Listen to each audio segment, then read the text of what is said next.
తిరుమల తిరుపతి దేవస్థానానికి 60 లక్షల కేజీల నకిలీ నెయ్యి సరఫరా చేసి బోలేబాబా డైరీ డైరెక్టర్లు పొమిల్ జైన్, విపిన్ జైన్ 240 కోట్లు లబ్ధి పొందినట్లు సుప్రీంకోర్టు ఏర్పాటు చేసిన సిట్ ఏపీ హైకోర్టుకు నివేదించింది. టీటీడీకి సరఫరా చేసింది అసలు నెయ్యే కాదని, పామాయిల్ అని తెలిపింది.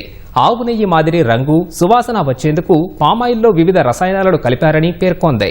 ఉత్తరాఖండ్కు చెందిన భోలేబాబా డైరీ నుంచి ట్యాంకర్లలో వచ్చిన నకిలీ నెయ్యిని తమిళనాడులో ఉన్న ఏఆర్ డైరీ, శ్రీకాళహస్తి సమీపంలోని వైష్ణవి డైరీల ద్వారా టీటీడీకి సరఫరా చేశారని సిట్ పేర్కొంది.